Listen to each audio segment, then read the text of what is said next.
मुख्यमंत्री बने थे, एक आपके शाहजहांपुर का बहुत पिछड़ा इलाका, वो जुड़ा ही नहीं है, कितना घूम के जाना पड़ता है।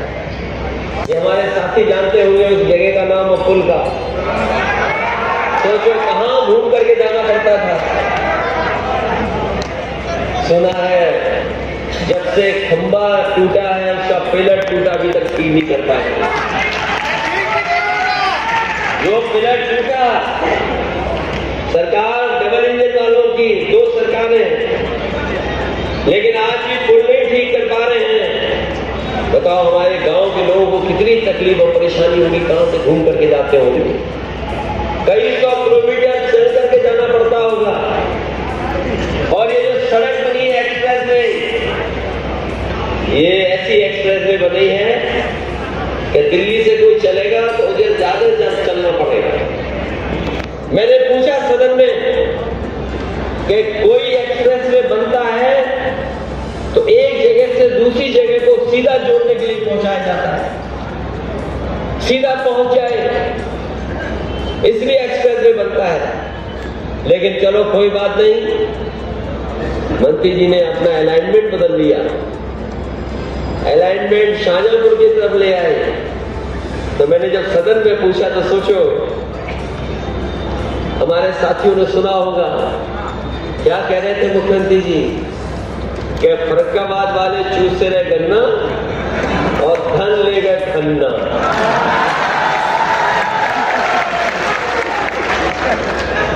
ये कौन सा धन लिया जा रहा है, इसकी भी जांच होनी चाहिए। एक्सप्रेस वे बने अच्छी बात है, और शायद समाजवादियों से अच्छा बने, जो समाजवादियों ने बनाए उससे अच्छा बने तो और अच्छी बात है। लेकिन ये धन कौन ले जा रहा है?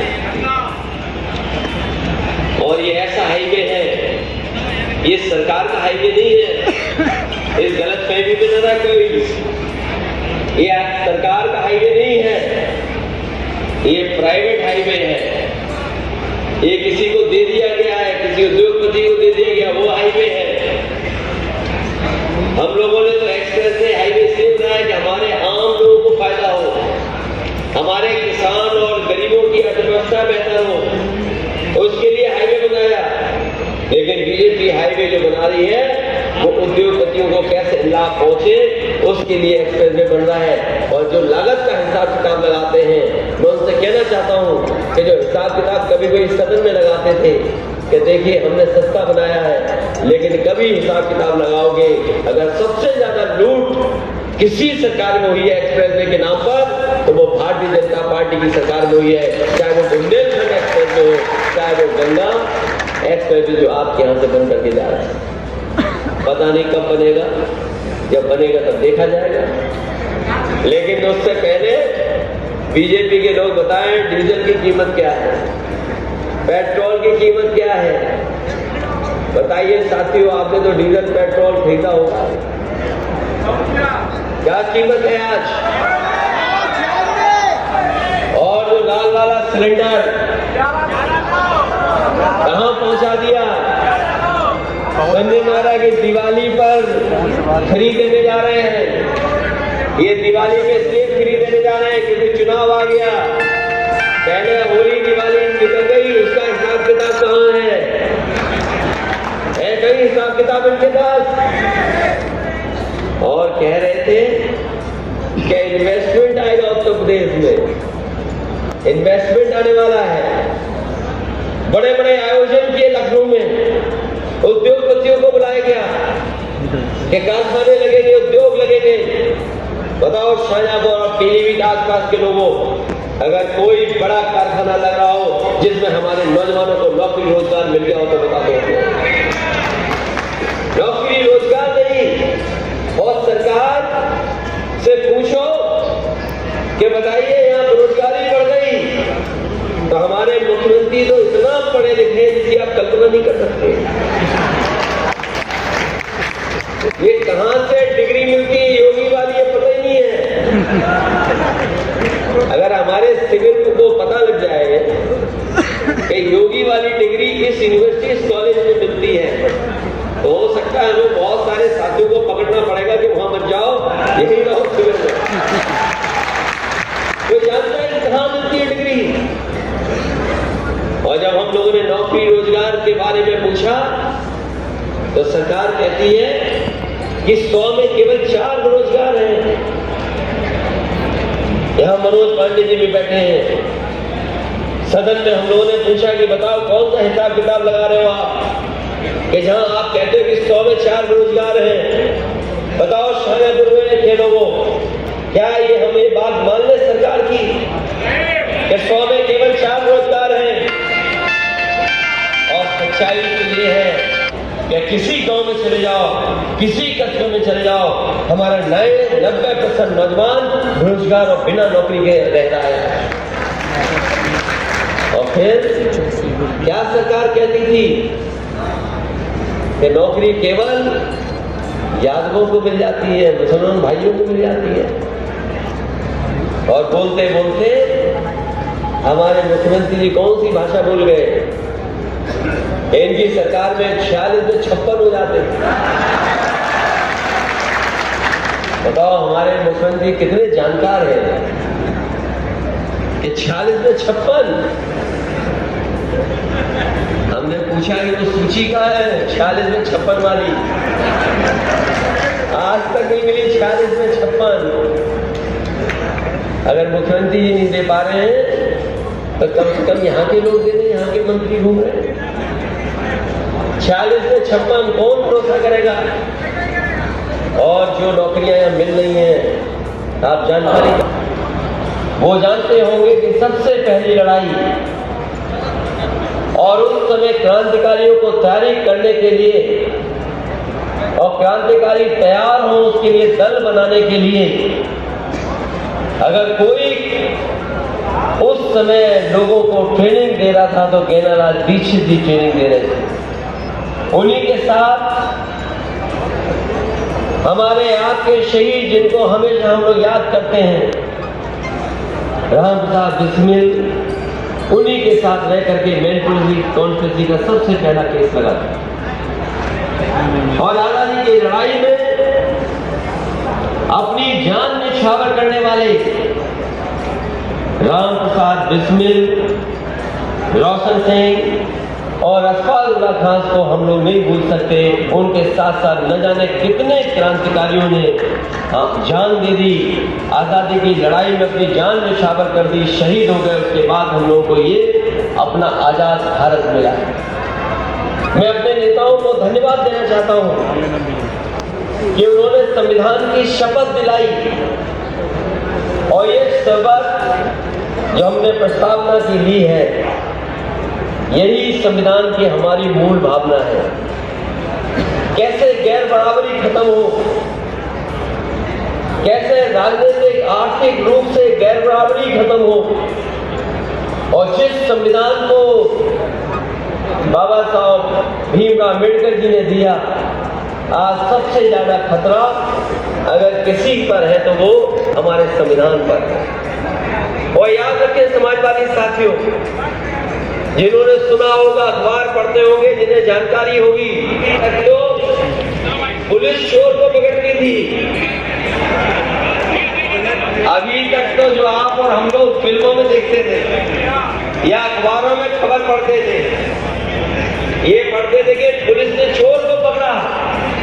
पहली बार उत्तर प्रदेश में हो रहा है कि पुलिस चोर पुलिस को पकड़ रही है। बताओ चांदी पकड़ी है कि नहीं पकड़ी है पुलिस वालों पर? और अभी गोरखपुर में तुम्हें कैसे पता गांजा पकड़ा गया? अभी गोरखपुर में गांजा पकड़ा गया, पुलिस पे गांजा पकड़ा गया। सवाल ये नहीं है कि पुलिस पे गांजा पकड़ा गया हो, आखिरकार गांजा गोरखपुर में जाता कहां था?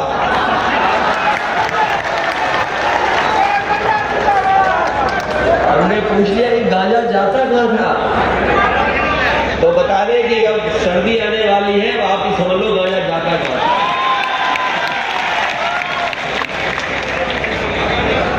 इसलिए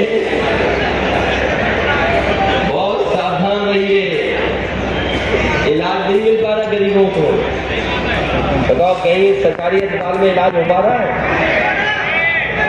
कहीं इलाज नहीं हो पा रहा।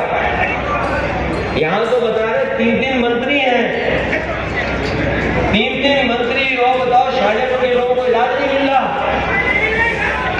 और आप लोग याद कीजिए, जब पहला मेडिकल कॉलेज शुरू होना था, बीजेपी के उस समय के दिल्ली के स्वास्थ्य मंत्री नड्डा जी और उत्तर प्रदेश में समाजवादियों की सरकार थी, हम लोग आकर के यहाँ पर उद्घाटन किए थे पहले मेडिकल कॉलेज के।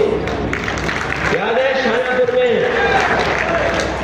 मैंने जानकारी की थी और मैंने सदन में कहा, ये मंत्री जी खुद बैठे थे सामने, मैंने कहा उत्तर प्रदेश और दिल्ली में प्रचार मत करो मेडिकल कॉलेज का, ये बताओ हमें कि शाहजहांपुर का पहला मेडिकल कॉलेज समाजवादी पार्टी की सरकार हुआ था केंद्र से मिलकर के, उसमें बताओ डॉक्टर कितने हैं, क्या डॉक्टरों की कमी है कि नहीं है, क्या असिस्टेंट प्रोफेसर की कमी है कि नहीं है, क्या एडिशनल प्रोफेसरों की कमी है कि नहीं है, और टेक्निकल स्टाफ की कमी है कि नहीं है।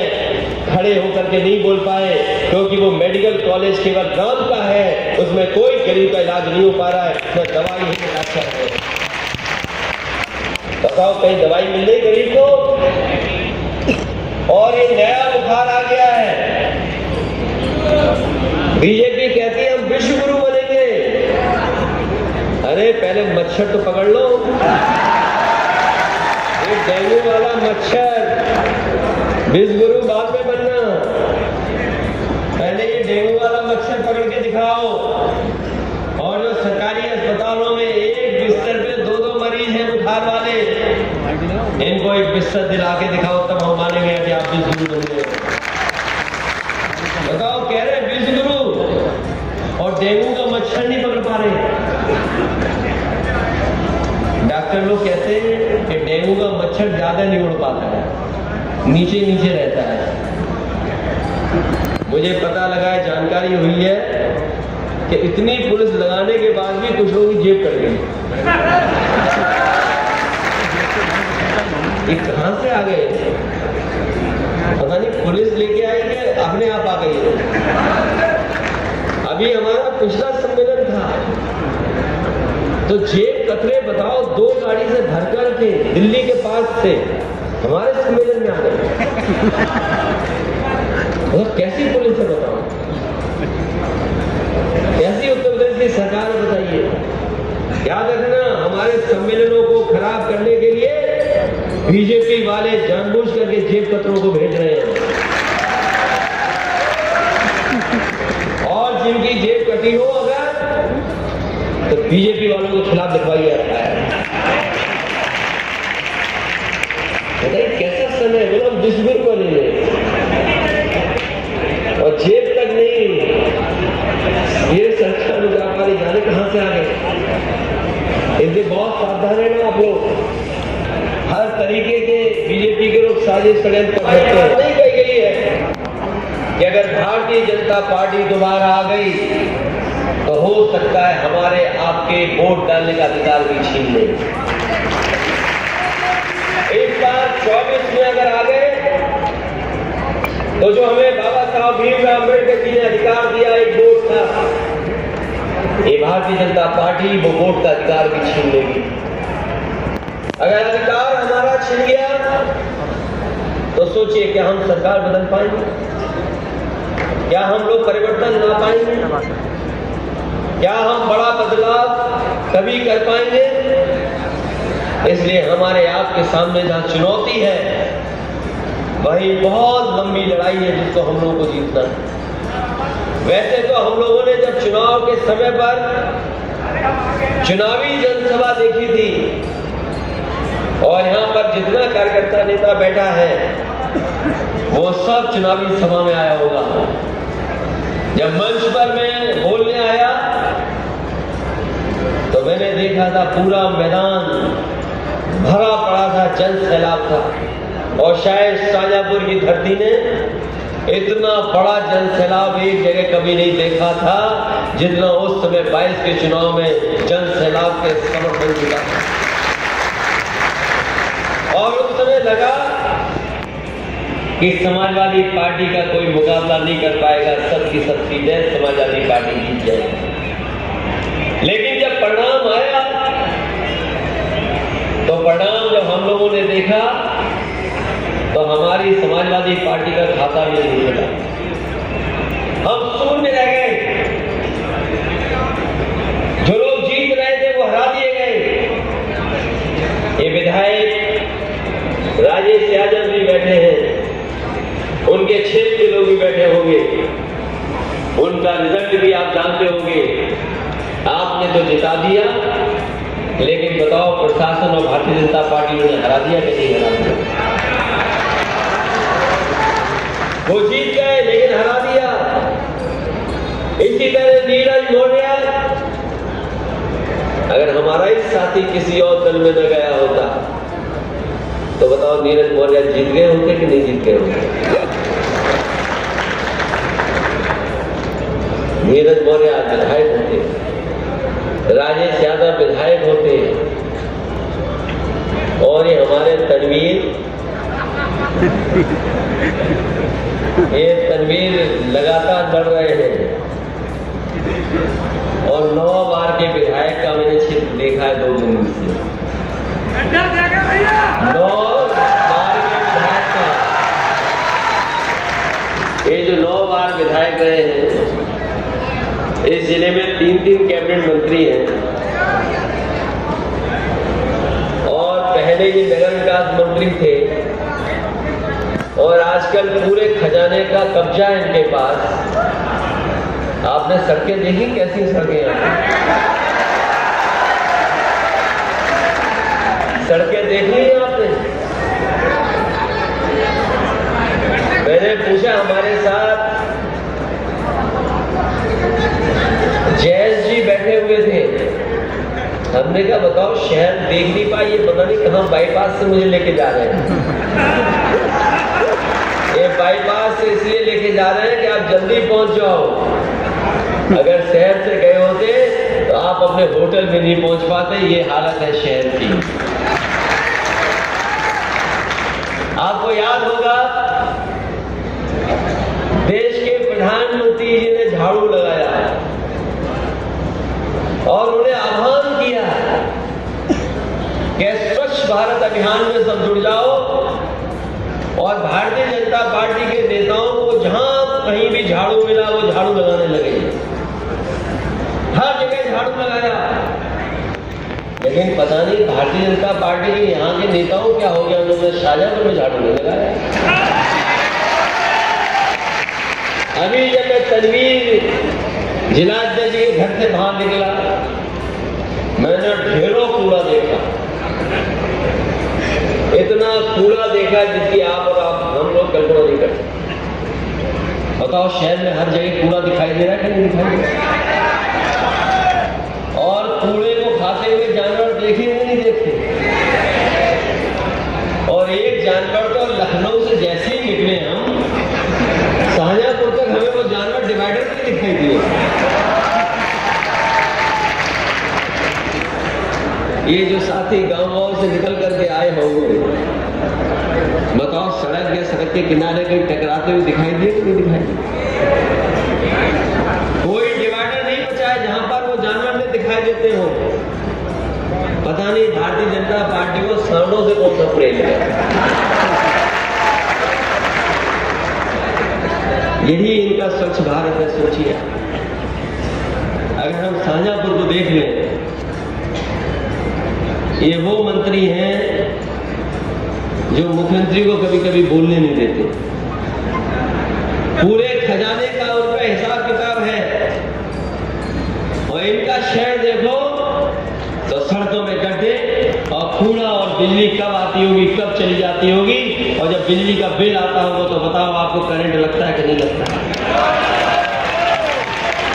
और जो बिजली आ रही है, मैं फिर दावा करके कह के जा रहा हूं आपको, जो आज उत्तर प्रदेश में बिजली उपलब्ध है वो नेताजी और समाजवादियों की देन है।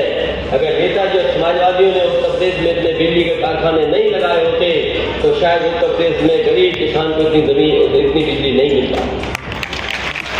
जैसे ही शाहजहांपुर में घुसा में इधर बहुत सालों के बाद में आया हूं। मैं जैसे ही शाहजहांपुर में घुसा हूं, मैंने देखा सबसे ऊंची चिमनी हमें दिखाई दी, ऊंची ऊंची चिमनी दिखाई दी। यही रोजा पावर प्लांट का ऊंची ऊंची चिमनी, बताओ किसकी देन है ये चिमनी? बताओ नेताजी की देन है कि नहीं है? सबसे ऊंची चिमनी। और ये जो बिजली बन रही है, पूरे उत्तर प्रदेश से लेकर के देश को भी बिजली मिल रही है। अगर किसी की देन है तो नेताजी और समाजवादियों की देन है। याद